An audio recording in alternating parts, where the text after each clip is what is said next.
Drew and Fuse Show, the Drew and Fuse Show. They clean up nicely. It's the Drew and Fuse Show, the Drew and Fuse Show, the Drew and Fuse Show. Yeah, they clean up nicely.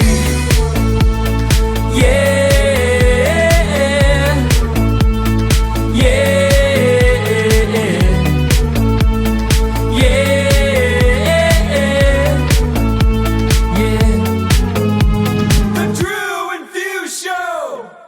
Hi.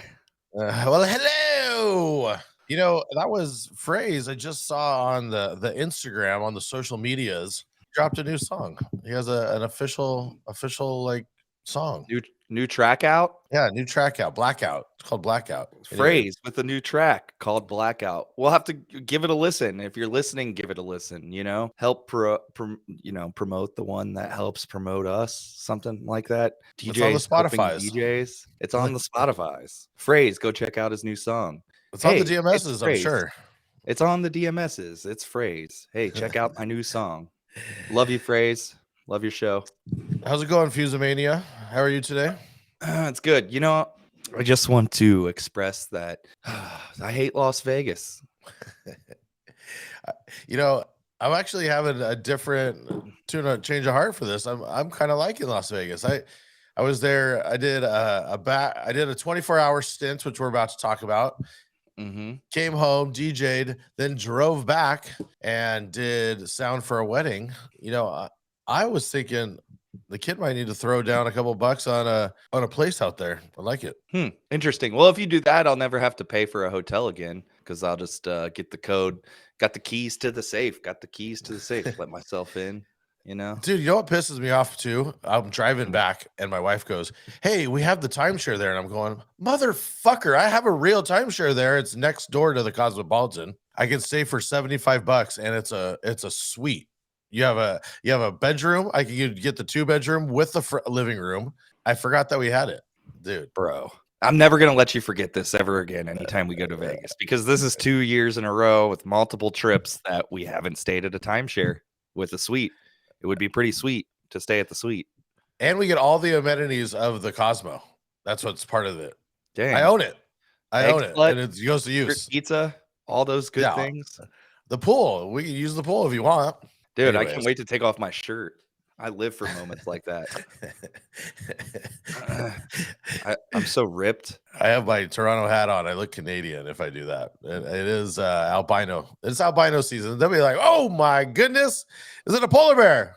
No, but speaking of polar bears, you know how they're all nice and furry and stuff? You know, for our man fur, we do have a sponsor, and it's called Briggs Beard Company. If you use promo code DAFS, it gets you 20% off your order. And, you know, the thing is, I like looking fresh and crispy. I don't like looking like a polar bear. Do you like looking like a polar bear?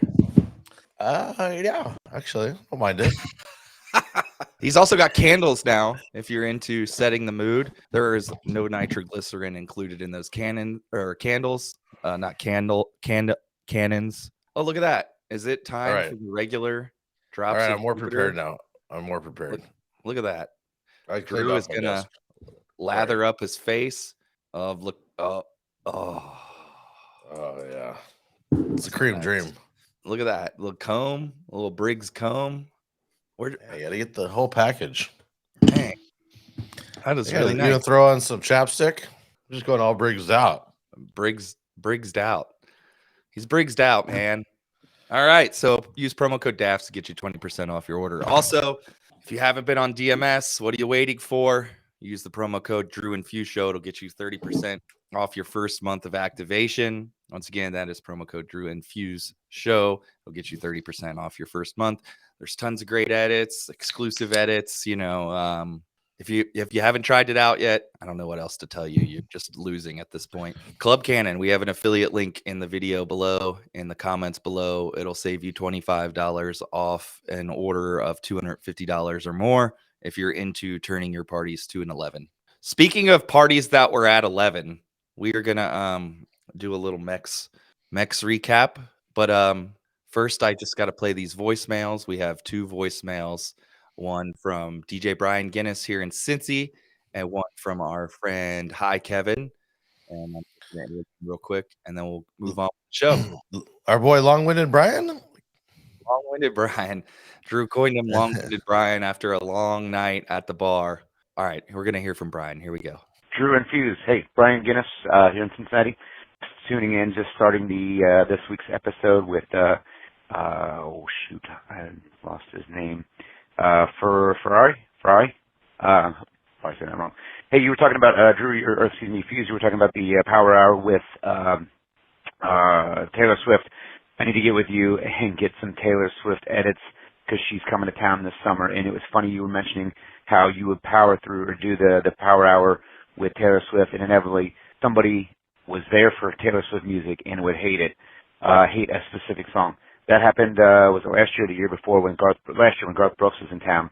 You know, the bar that I play at is just across the stadium where Garth Brooks is playing, and there was a rain delay that night, so I'm just hammering through country track after country track. Some girl comes up and asks for, hey, play some more Garth Brooks after I've already played several Garth Brooks. So I'm like, what? Garth Brooks power set. Here we go. So I start running through 5, 6, however many Garth Brooks songs, and I get to one of them. It's like towards the end of where I'm going, and she's like, nope, the thumbs down, the cut the music, the whole thing. And she's like, nope, not this one. I'm like, how are you thumbs downing Garth Brooks? It's Garth Brooks. You're going to a Garth Brooks concert. I got on the microphone. I was like, are you really thumbs downing Garth Brooks? I was like, you're going to have a terrible time at this concert if you're giving me a thumbs down. Brian, and she was happy. All right, I'm going to start using the YOLO line a lot more often. Take care, guys. Yo, what's up, boys? It's Kev. Dude, I was just listening to the episode with Q, and you guys were talking about William Hung, and someone played an entire William Hung album while Teddy and I were out at a little bar spot. It was fucking ridiculous. But I was wondering if you guys are doing a Mex recap, because I feel like I missed out on a lot, and I really want to hear about you guys and the whole DMS takeover at the Commonwealth. So fingers crossed that you're going to play that. And just loving the stuff. Keep it coming, guys. Clips are awesome. The clips are so good. The clips are the best. You guys have the best clips ever. Best ever. Ever. Ever. Thanks. The best. Bye. I don't even know where to begin there. So much there was a lot going on. Well, your boy Long-Winded Brian, he's talking so long that his audio cut out. His audio couldn't even handle the story anymore. It was like, oh, bro, I'm so bored. No, shout out to Brian Guinness. We love you, Brian. It did cut out, so we're like the real hook line of the story came in and we missed it. So you might need to call us again and give us the juicy part that we missed because we didn't get it. It cut out. The poor girl. Can you imagine going to that Garth Brooks concert and thumbs downing Garth? Right? I mean, bro, cut it. Garth, sorry, not a fan of this one. Everything I hate. I mean, it's this one, Garth. Ooh. Yeah, you're in a B side of Garth fans, and you can't even like Garth. In a room full of Garth fans, you got to be an asshole. It's like, come on. B-side Garth, cut it. We simply only play 80s Garth, sir. Shout out to Kevin asking if we're going to be recapping this Mex episode, and we are going to be recapping this Mex episode, which you probably already saw the title of the episode, which is what we're getting to here shortly.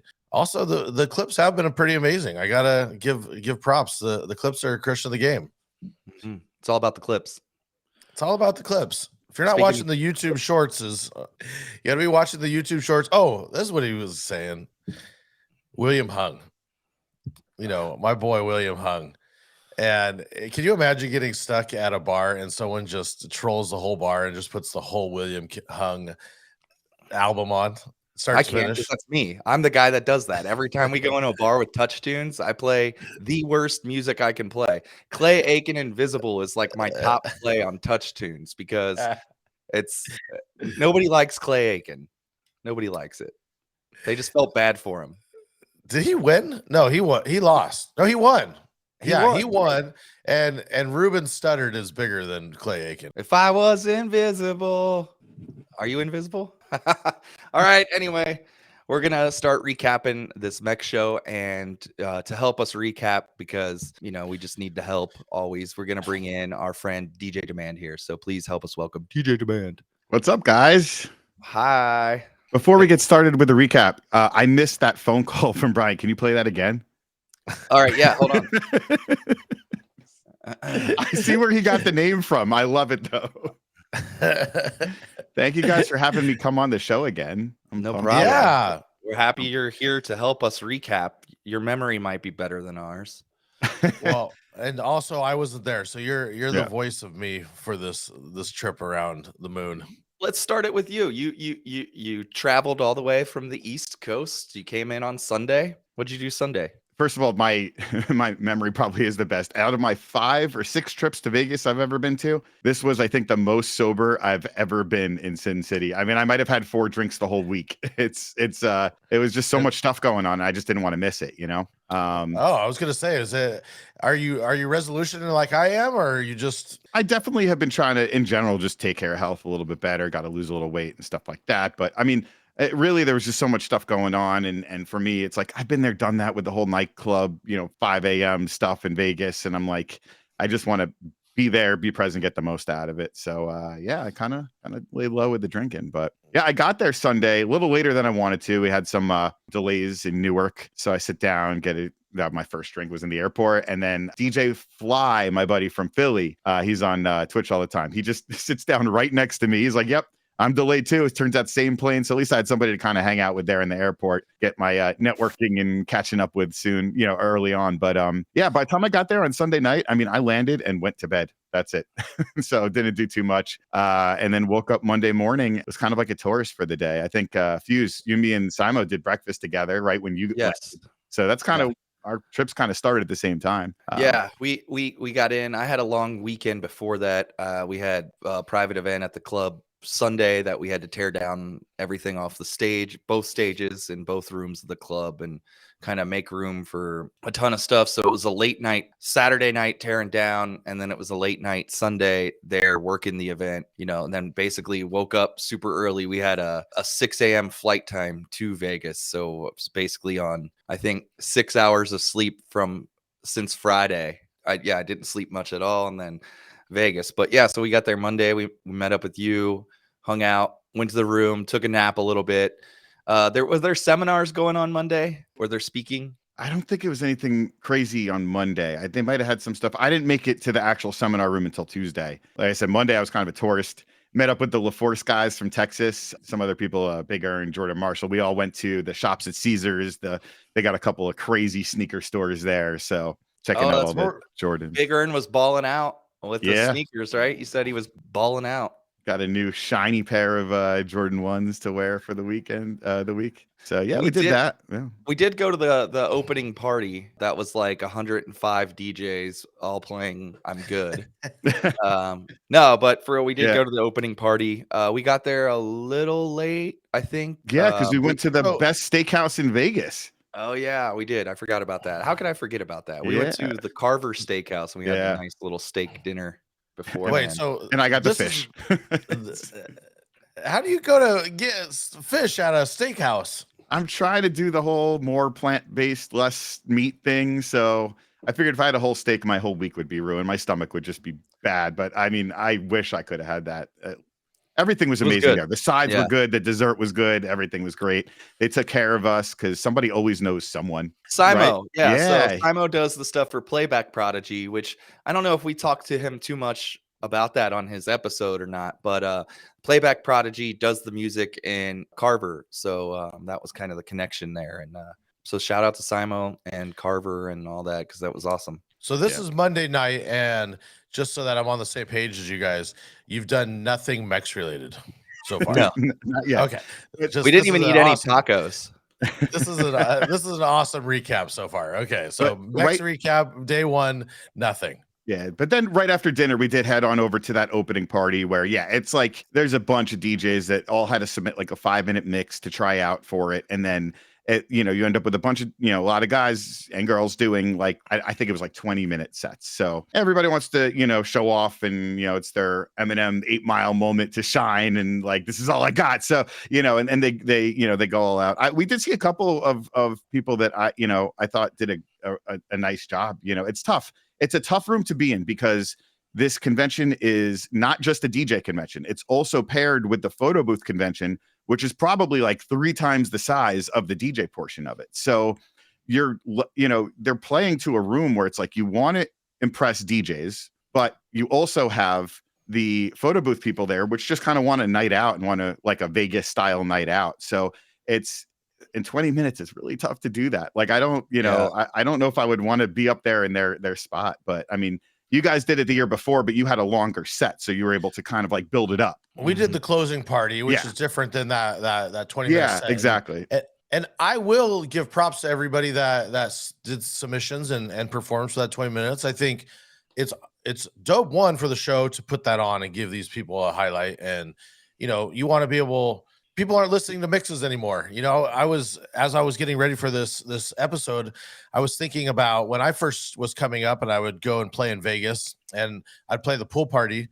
And this dates me and how old I am, but I would burn CDs, and I would burn an official mix for whatever party I was doing, and I would walk around the pool and I'd pass out these CDs. They were awesome for me. They got me a ton of new fans, and it was always people looking forward to the mix. I still have people to this day like showing me that they had the mix. That being said, I was thinking that is no longer a case. There's no physical media you could pass out. If someone hands me a QR code, I'm instantly going to forget about it. You just have a bad memory. This 20 minutes is a big deal, and I get it. I'm wondering if that room is the correct room for it, and if that's like the right night for it, the grand opening, right? Is that a good way to alley-oop this party, this convention? I mean, it's tough, man. Here's why I like it.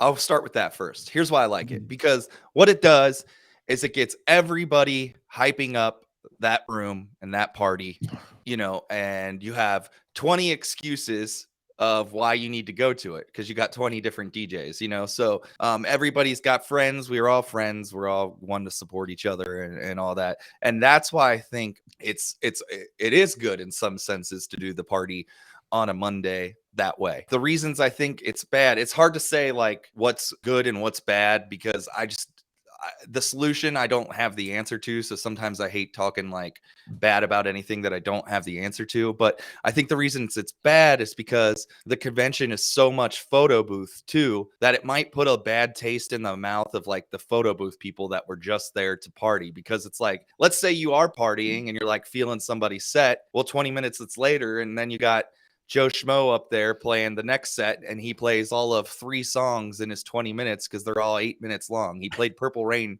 3 times, and and then but it goes the other side for the DJs. Like, if it's a great way to shine, and it's a great way to get and hopefully with that, you're weeding out and having them submit, you are getting the best DJs for that. I think that's a great way of doing it too, because you only get people that want to be there and that are going to put time into their set and that. So I think the submitting a mix is a great way of doing that. And shout out to Chi-Town Shanny for doing that all and taking all that on, because it's a lot of work to plan and coordinate the parties like that at these events. And we all know DJs are the fucking worst to wrangle, just do anything with. So getting 20 of them in the same room and keeping it on time and all of that is a task. So I think something else that's nice is like, this is not a bottle service club, right? It's not like people that are too cool sitting on the back of the benches at the bottle section.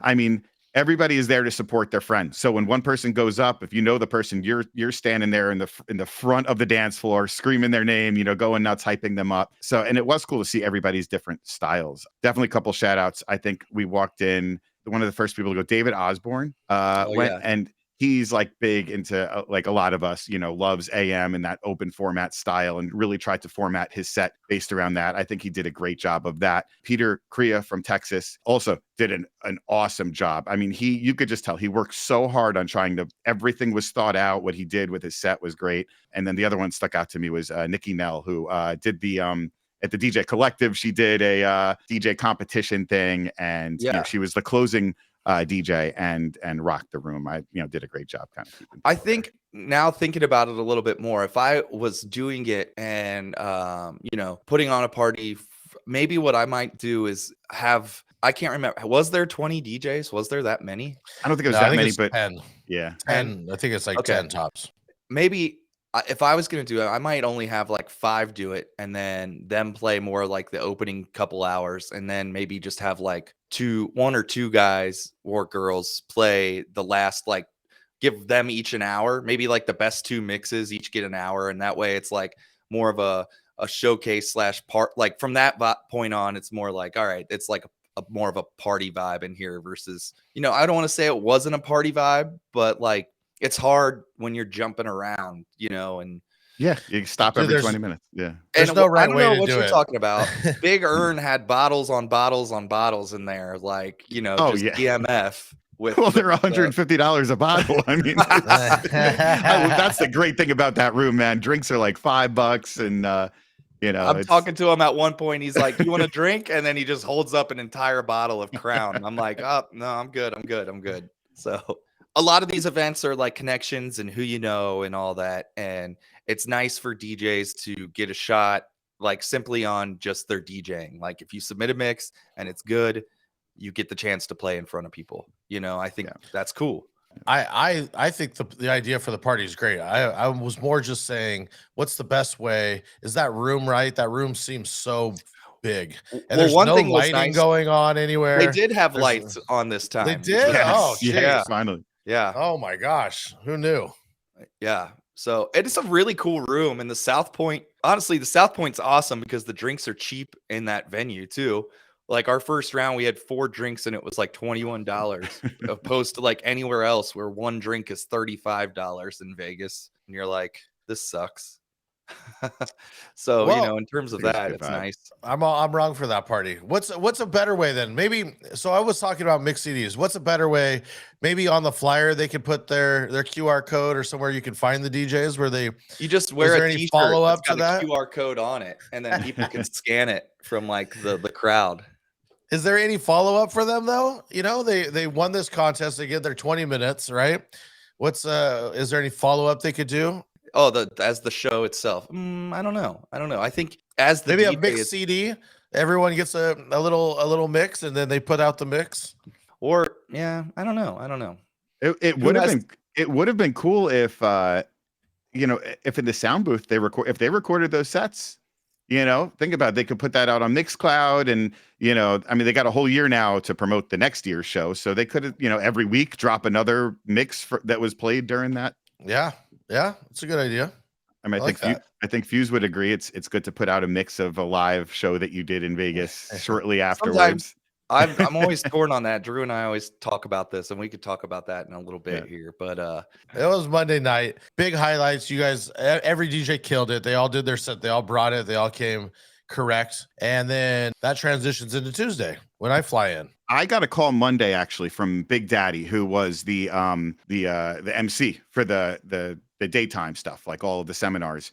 And he called me on Monday night and was like, "Hey, my DJ for the morning can't DJ the seminars.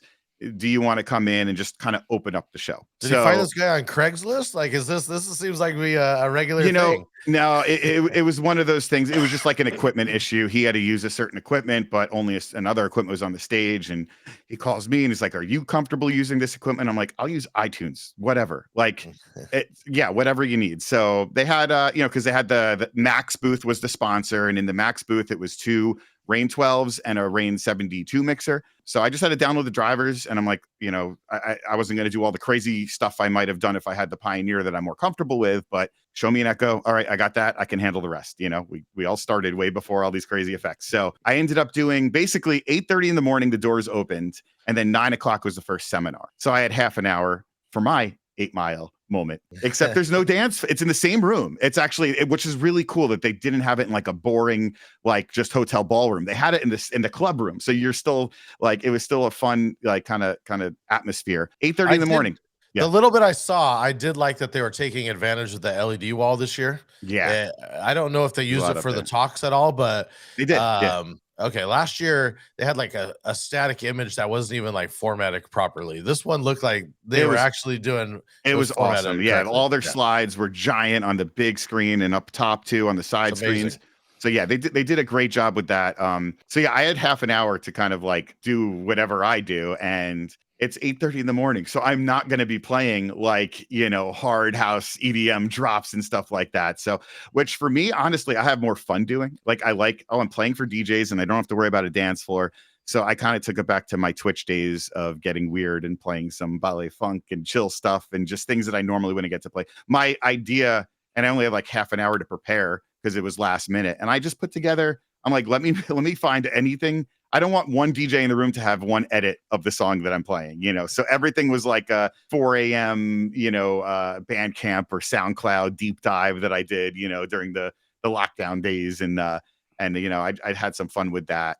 And then after that, the session started. Yeah. Yeah, I was going through trying to prep my set for the party, DMS party.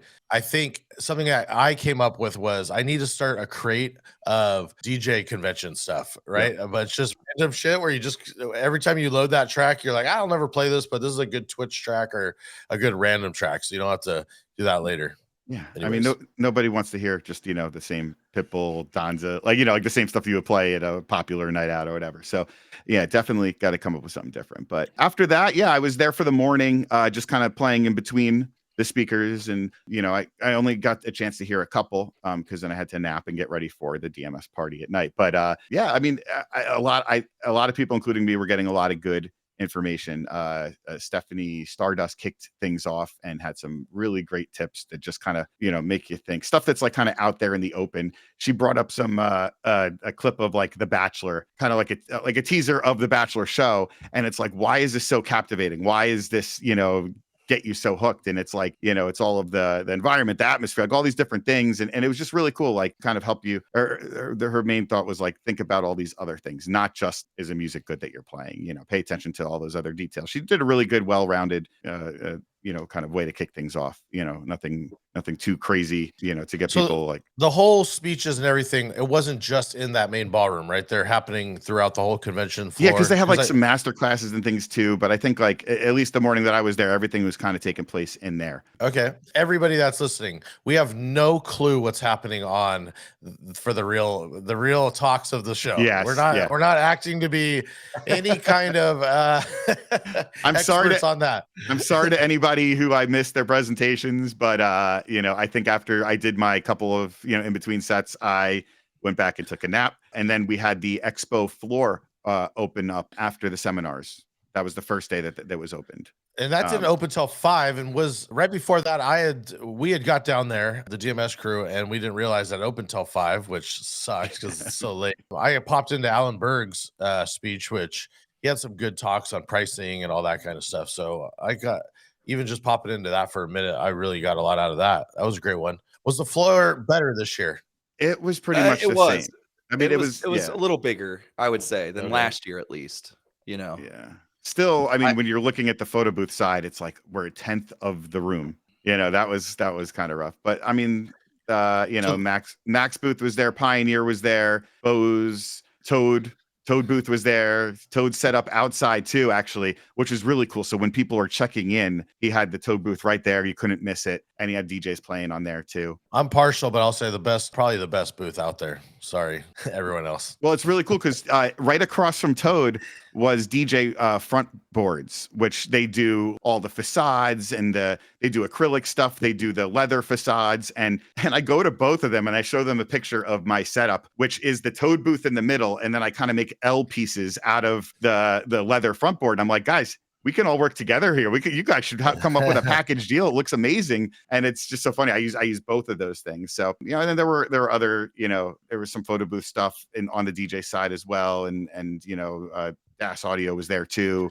with their speakers. But I mean, when I got there, it was the Ragoza show. Bose, they have Team Ragoza come out and they do their like 25-minute set or so. And I mean, everything just stopped and everybody ran over to just watch the Ragozas do their thing. I mean, it's such a unique thing. Destroy If it. you did an Yeah. awesome job. They crush it. I mean, their show is so unique and just cool, and they're playing everything. So it's really always refreshing to hear. They care so much about their like the craft and what they're doing that it's always new and fresh. And like anytime you talk to either one of them, like, what are you guys going to do today? They're like in the room practicing because they have to do some of those showcases. So, I mean, shout out to both of them because it takes a lot of dedication to do that. Takes a lot of dedication. It's hard to play that kind of stuff. And they could come out and do the same set every time and nobody would know. Like they're so fast, there's so much stuff. But no, every time it's new, it's fresh. They're throwing in new things. I mean, it's I mean, the dedication that those two have is I mean, the talent is one thing, but then to take that even further and just the amount that they practice and it's more than I could do. So I give them credit for that. Wow. Totally. When he got to the party that night, he said he hadn't slept in 30 hours. So, I mean, if that tells you guys anything, like the dedication that it takes. So me and Drew got in and we were working on our sets. Warren came and got us at one point. We had to take Simo to go pick up his ID and credit card that he lost. We'll let Simo tell you that story. If you want to hear it, DM him. Yay, Vegas. Yay, Vegas. But we got the ID and credit card and we went over and checked into the South Point, and then we came back and we worked on our sets a little bit because when I think it's important when you're doing like showcase-esque sets like that, you kind of have a plan and you do it, unless you do it all the time and then you can wing it. But I think it's important, when the attention is on you, everybody's there to hear you, whether you're playing the Mex party or we're at our DMS Crate Hackers party, the focus is on the DJ. So it's very important to, have something planned. And I think also like for new DJs that might be listening, it's important to really keep it moving with those sets too. There was a few sets that I heard in the opening night party where it's like they're just letting songs play out and this and that. And one, to me, that shows you didn't prep. It shows that, you're not looking up ever because you could tell people are just kind of getting bored. I think if you're only playing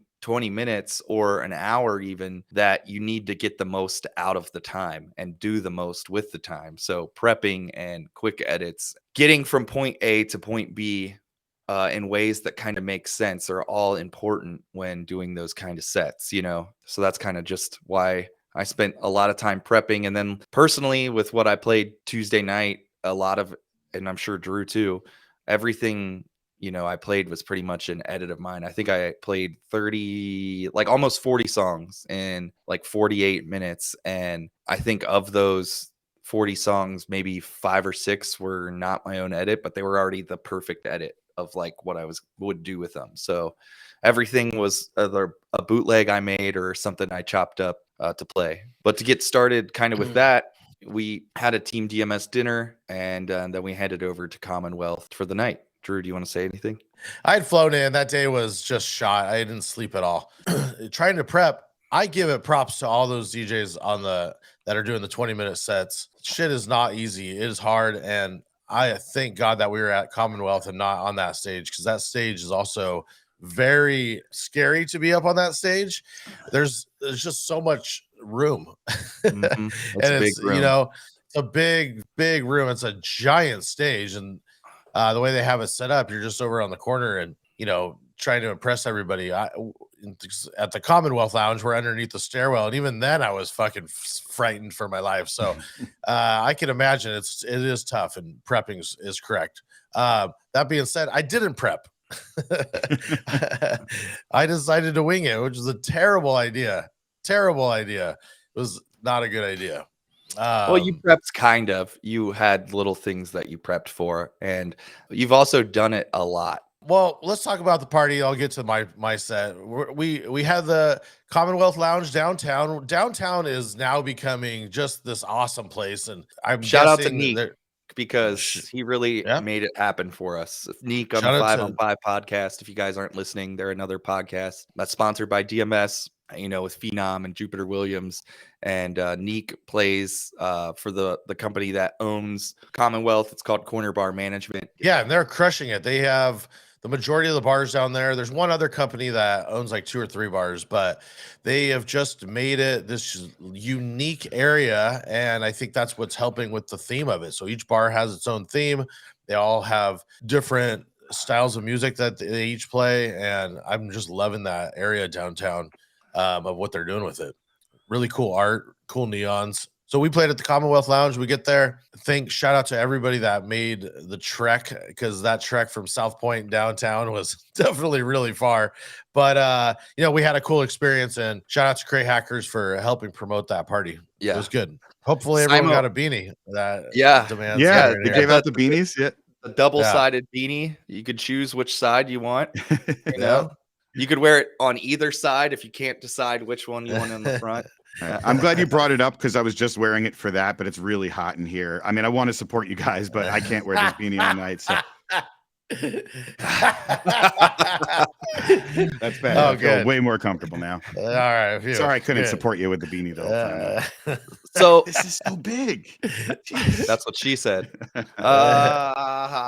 Anyway, back to our party. Yeah.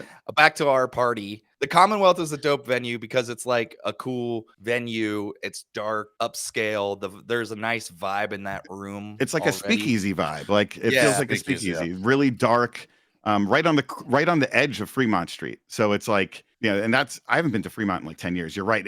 Looks like it's coming up like as like the new like hot spot. Again, yeah, it was just such a cool vibe. It wasn't too obnoxiously loud. You can have a conversation, but also hear the music perfectly. And everybody was worried that people wouldn't come, and it was packed. I mean, It was packed. Yeah. I think the final count was 190. We had a lot of people come out, and thank you for everyone that made the trek, because the weather was not tight. It was it was like a very tornado windy. going through. Yeah. Everyone still made it through. So open up the night. Simo came and opened up the crushed it. night. Perfect. It's so important to have somebody at any party, your opener set the vibe. And like even at like a party like that where it's like about showcasing DJs, it's still important to like kind of ease into the party, because you get people that are there, they might have already been drinking for a couple nights, where it's like, I'm here, I don't want to be beat in the face already yet with some club bangers. But and the words of Simo, I live for opening sets, is what he said. And he makes all the indie music, and I was just gonna say that mix that he does like all the time. I forgot the name. It's like Indecent Exposure. Yeah. I mean, I love that. I love those mixes, and that's kind of like the vibe. It was a great vibe to open up. Dude, perfect to walk into. And I think it's almost, no one wants to take a back seat and be that guy where you're just like, kind of behind the scenes and just setting the tone. But it was the perfect vibe, and he really loves that music too, which helps, because he, not only is he like just opening and like looking for songs, he actually likes that music. So like he can put together a set really well with that, because he knows all the songs. And I mean, I thought it was great. Like I always enjoy listening to him play. He's in Cincy, so I get to see him play it more often than other people when I make it out. So I always enjoy hearing him play. then right after that was Saber and Phrase took over, and they took the energy up a notch a little bit in the room. And your Skrillex all of a sudden, and I'm like, oh, they must be on. Yeah. It was good though. I think, it took the party to that. Like at that point, people I feel like were even kind of ready. Like it was like the room was starting to fill up, and it was like, all right, here we go. We all did 45-minute sets except for them, because they played, as the kids say, B2B. So they played for an hour. If you guys didn't know, they were trading off every 3 songs. So it was very seamless that entire time, that they were just going back and forth and back and forth. And what I thought was cool too, like even the vibe between the two of them was like a solid vibe. You couldn't really tell like when one guy was on and when the other one was on. Like what they were playing was cohesive together, which was cool. Yeah, great set. Then Fusemania went on, and Fusemania probably prepped the most out of all of us, and he had a killer set. And you could go back and listen to that set on Mixcloud if you haven't checked it out already. What was your thought process going into that set? I was very torn. I remember texting both Demand and yourself like the week before, like, I don't really know what I want to do. A part of me wants to do just what I want to do. And then a part of me wants to play a little bit for the DJs as well that might be expecting me to do more of like a quote unquote club set. But I kind of I leaned a little more heavy towards doing what I wanted to do, and a little bit, I was probably like 60% doing what I wanted to do, and the rest was just, what I thought the DJs might want. So it was like 60-40. That was kind of my thought process of like prepping for the set, was just keeping in mind what I like and think is cool, which, if you probably couldn't tell, is a lot of older, fun music that I don't get to play that much. And like, kind of flipped with current stuff that makes it, a little more digestible for maybe somebody who's not into that. So the "Don't You Want Me, Baby" that would fall under the you set, right? The stuff that you wanted to play, as opposed to. My only complaint about your set was that you didn't play the YouTube version of Oh, I know. "Working as a Waitress in a Cocktail Bar." So that's what I was gonna tell you, is we're in the room prepping this, and I'm like, oh, I'm just gonna play the cocktail bar song, and he goes, well, I already have that in my set. I'm like, fuck. So I sent it to him to play, and he doesn't play it. I know. I bitched out on that one. That was like the song of the week. If you guys don't know what we're talking about, it's they cut just a cocktail bar out, and he's like, I was working as a waitress in a cocktail bar, and it just repeats that the entire time. So, but it repeats it to the melody, which is hilarious. At Yeah, a so good. cocktail bar. The whole thing is just... Me and Fuse have been hanging out so much. A lot of our musical taste is gelled, and so we're working on sets. He's like, "Oh, I'm gonna play that." I'm like, "Fuck!" Like a lot of the stuff I want, I was like brainstorming ideas he'd already had in his set. So this set was really dope. I listened to the mix again on my drive, and you killed that set. It was just about everything. You played everything under the sun. It was really dope. It was a great set. Thanks. Thank you. And you played next, and then I played next, and it was awful. So I have not been drinking. For those that know, I haven't been drinking, and I went on, and I didn't have anything prepped, and everyone was getting hyped and getting me hyped, and my brain just was like, I froze. And I'm playing so fast that I'm like, I don't know what I'm playing right now. So I froze mid set, and thank God Phenom got in there and was like, hey, give it up for Drew. And it allowed me to wake up and, go in there and just get back to what I was doing. But thank God I tagged very well, and I was able to just type in a couple things and just jump in, and everything I did was on the fly. I have ideas, but they're all on the fly, and I was playing by the seat of my pants, holding on to that Jeep flying. But it was a lot of fun, and shouts to everybody that just had a good time, man. I think it's what it goes back to, is we're all championing each other. I don't feel like this community wants anybody to lose. Every single person's like, I want you to succeed, which is why I love the idea of that early party. Everyone getting a chance to like showcase, and be the next person that comes up and is, headlining these shows. I think it's valuable. All I was asking is how you can highlight them and make them better. Totally. But and then after Drew, Ragoza played and rounded out the party, and dude, Crush City did. yeah, he's always crushing it. And also, one of the things I want to mention is like the right CDJ, we were kind of having some issues with all night. It felt like somebody had spilled, so he wasn't even like scratching on the right hand side like at all that night, and everything he was doing was left hand, like, it was playing, and it was playing fine if you were mixing, but all of his tricks were on the left, and you would have never known because everybody's a pro DJ, and like the party went on, and that's how it goes sometimes. The gear doesn't work sometimes, or you get somewhere and it's that's why you got to be comfortable with just about any gear, and not being stuck to having only one turntable, or only knowing how to use that one controller. I had to learn that a long time ago, early in my career, when I was very used to one controller, and then you get put on at a nightclub and they're like, this is what you use. So if you're used to only mixing with effects, now you're fucked. So I don't even mix with effects at all, because I had to learn basically not to. Same way. Yeah. Turntable, CDJ, controller. You should know how to use anything. That's why Demand got the call to play the party. Because Really, the guy couldn't play on the equipment, or refused to, one of the two. And hey, another man's missed opportunity is another man's opportunity at that point. So after the party Amen. was over, we went to across the street to Lucky Day. Give Ragoza his flowers a little bit more. Yeah. He basically Dude, came they in crushed. and I yeah. I don't know what else to say about that guy. He's a fucking machine. He crushes it every time. His brain is far powerful, more DJ brain than mine, and Yeah. He came out swinging, did his, tricks and everything in the beginning. And then he did what I saw DJ do this like when I first started, and it was the most brilliant thing ever. I realized I'm like, if you're ever in a position where you're on a lineup with like 10 other DJs or like and you're last and you're like, oh my God, everybody played everything. Everybody always forgets about the classic reggae dancehall stuff.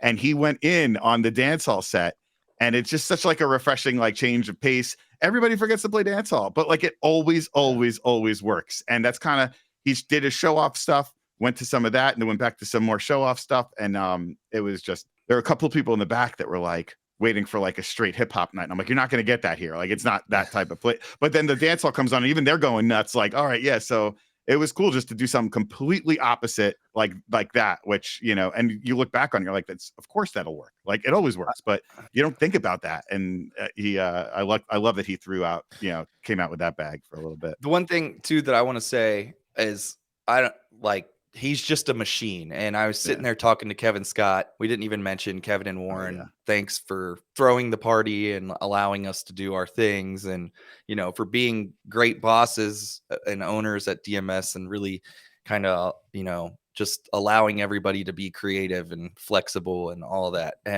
But I was standing there talking to Kevin, and I'm like, I love this shit. Like we all do. That's why we do it. But Ragoza loves this shit. Like when I think that I put a lot of time into something, he's over there like tripling what I do. And it's just, Kevin just looks at me, goes, there's levels to this shit. And well, he was actually doing live his blends that he put out on DMS. He was just doing them live. He's on another planet. And when we had him on the podcast, we were asking him, well, so what do you like to do in your spare time? He goes, well, the scratching count? So like, that's how much time that guy's putting in. Yeah. It was an amazing night. It was a lot of fun.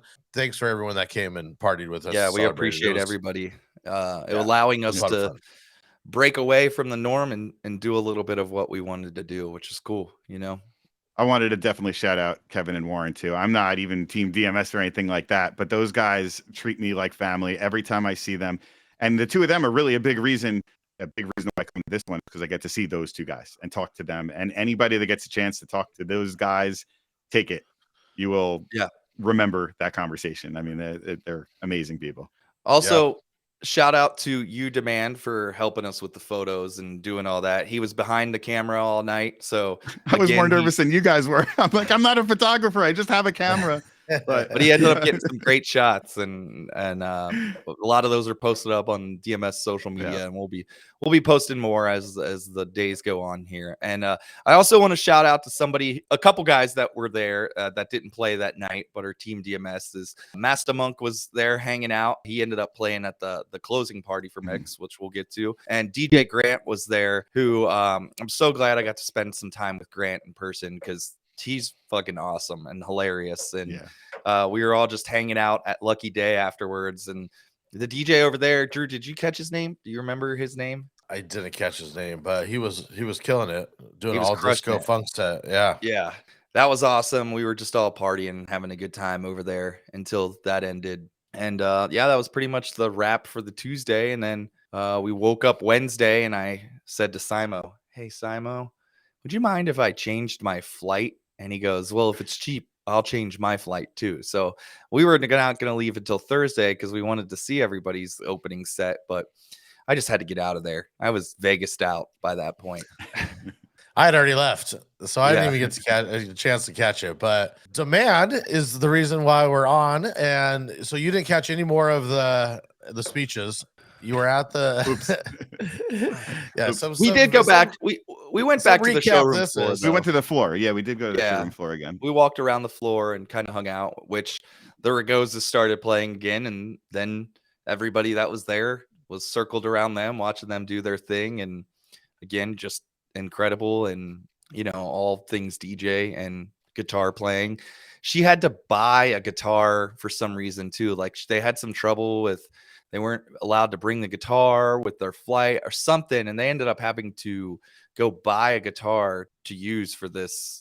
This. Jeez, I thought he rented it, but no, they bought it. Yeah, I don't know if they were like bought it and returned it or what the plan was, but thought I heard him say that they just went out and bought it. So Not cheap. that's the dedication. I wish I had more time on the showroom floor. I know NAMM is coming up, so I'm looking forward to NAMM, and I think they're gonna. How long before they get this up to Atlanta status, or do you think it's always just going to be photo booth heavy? I don't know. I think if there was a lot of hype around the parties, I feel like, and the showroom did grow. I think not hugely, but it did grow some from last year. A lot of the speakers are, I don't want to talk shit because I didn't go to any of them. There was only a handful, like not even a handful, a few people that I even recognized, like from the DJ world. And I just think that one thing that I liked that DJC did this year is they had, like Spider and Kevin there. And Spider's like a big like club guy who's very successful doing that. And I get that the club stuff is few and far between for a lot of guys, but like there are still people like myself that are out there that make a living off of playing in bars and clubs, and like Grant too, that was there. And I just think some of these conventions sometimes miss the boat by just having these older guys up there talking about growing their multi-op. It's like there is more conversations to be had than just sales and how to grow your business, which is great. But at the same time, there's a whole culture behind what we're doing. And I'm not saying that you need to go far off that way, but a couple options like that I think would be nice from time to time. Yeah, I think that's why there's some people that go and never set foot in the seminar room, because they're just like, well, I'm a nightlife guy and there's nothing for me here.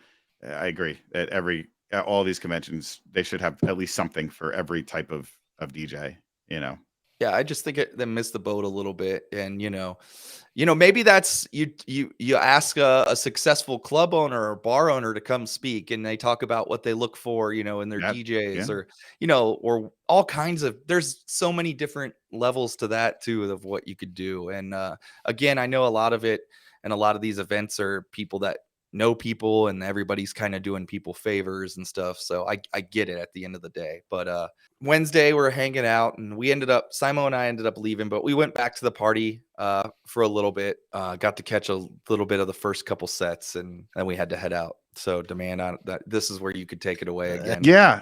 So it in for us. Yeah, that's why I'm here. Yeah. So the last night they had the closing party. They actually started it off at 8:00. They had they gave away some awards first. It was like I don't know, the achievement award, lifetime achievement type of thing. So it was the MEX awards.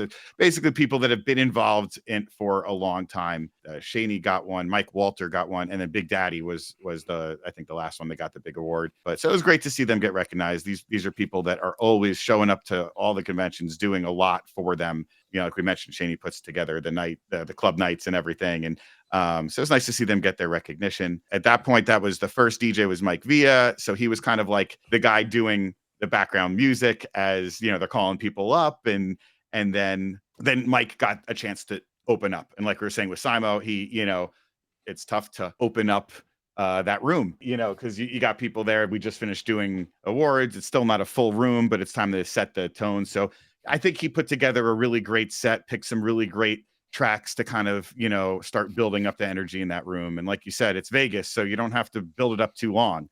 So by the end of his set, he definitely had people going, and then passing it off to somebody in his company. Justin, the DJ, was right after him, who a lot of people know from Reels and TikTok and all of that. And he put together a solid set. I thought, everything was upbeat, good, picked good versions of songs to play and remixes, mixed it super clean. And he's very animated too, which, like you said, that stage, there's nothing, it's just a huge screen and then you. So I really feel like, as much as I hate it, and I know Fuse, you're kind of the same way, where, anytime somebody takes a picture of me, I look angry, like I'm staring at what do I do now? Or I'm looking at the crowd. What should I do?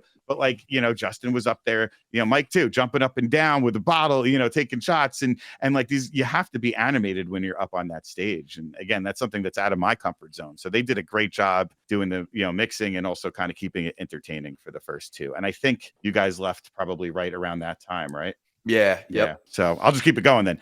After that was Even Steve, who I heard on the show, and I've heard his mashups and his bootlegs and his edits before, and I was kind of curious to see how he plays.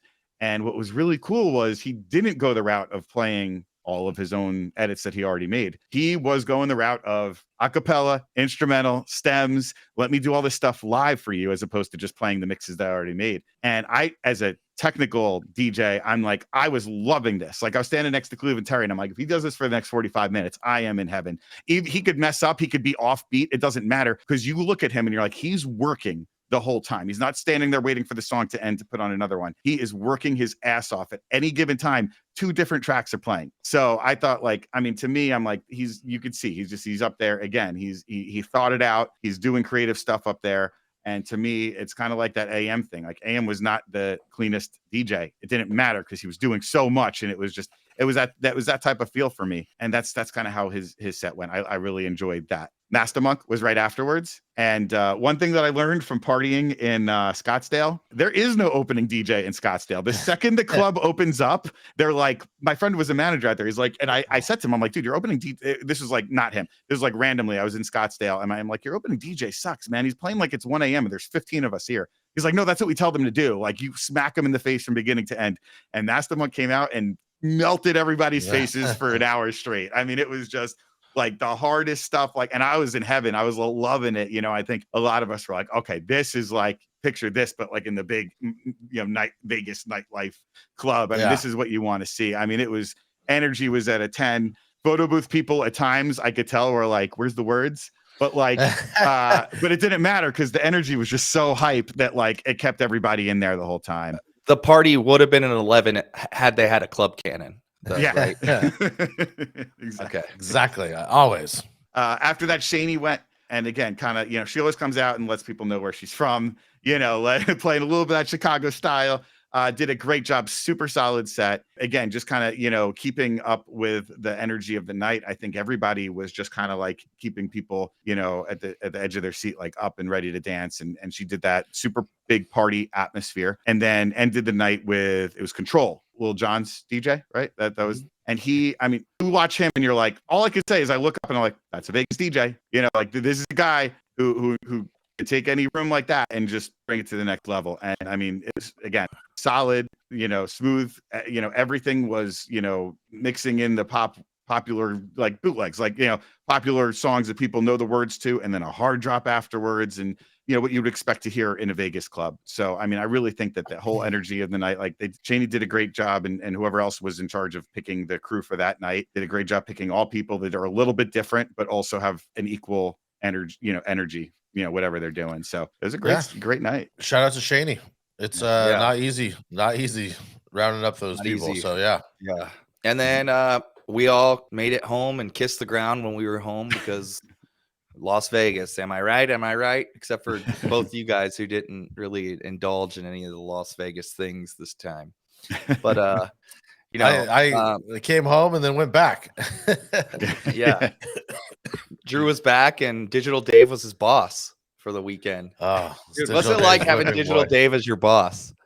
Is he watching right now? No, we don't have to go into this too much. Shout out to Digital Dave being Drew's boss for a weekend. Yeah, it was awesome. Did he play Suavemente? He did not play Suavemente.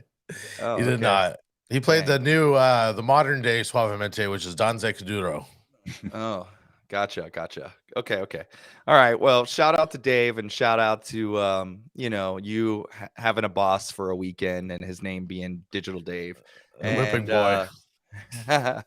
We wanted to talk about these clips, though. The clips and how awesome they are. Yes. And I don't know if you guys know this, but there has been a new man behind the clips. Dun, dun, dun, dun.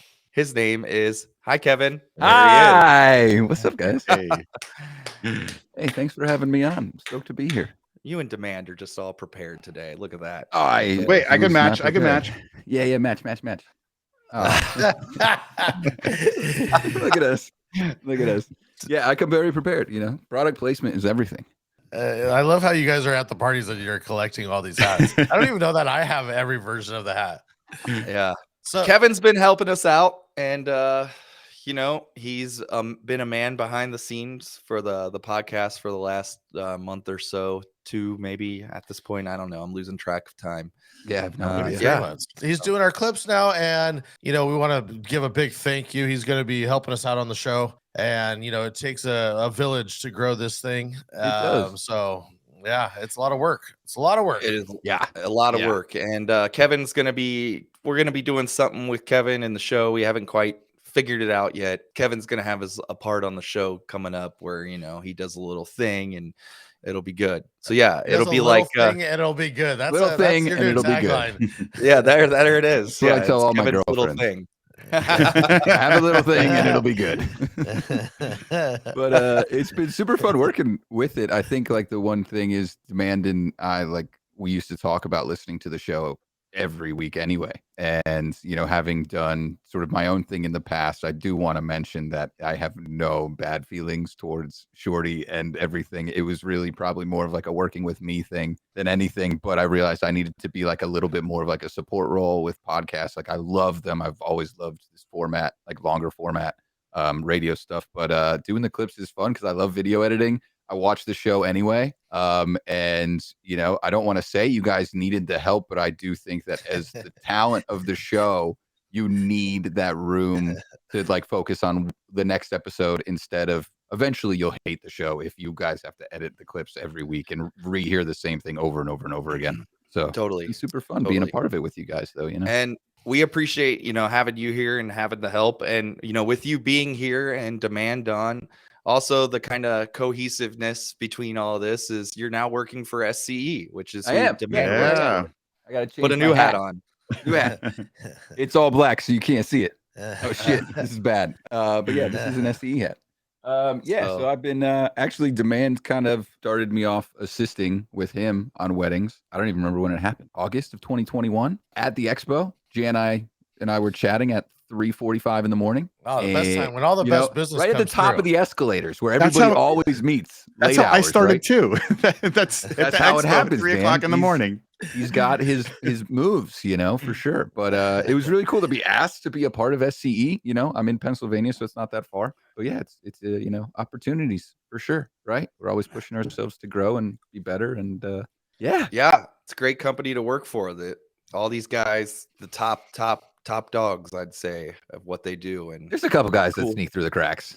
Hey, But hey, at the end of the day, we're there. yeah, but you right? guys are always pushing each other to be better, and everybody's skills. So it's such a company that's so well rounded. All you guys can do everything. You can do photos, you can do video, you can DJ well, you can do photos well, you can do video well. Like, you guys are like jacks of all trades over there, but not shitty at them. You guys do it all well. Oh, I mean, wow. I think I'm sweating a little bit. Yeah. Jesus. Is that part of the resume? Is you have to not only can you DJ, but can you host an event? Can you video? Can you film? Can you take pictures well? Is that part of the thing? Demand, you could probably speak at this a little better than I can. Yeah, it was definitely something where when I sat down with Jana, I was like, okay, yeah, we know you could DJ and you'll do a great job at that, but we're also going to the hosting thing, because we DJ and MC the parties. Like, we have an assistant with us, but like, I'm doing all the mic work and I'm doing all the DJing, and my assistant DJs while I'm on the mic. So that was one thing I know I had to be more comfortable with, because I was used to working with an MC. That's why this company is great, because there's so many guys that are good at so many things. I mean,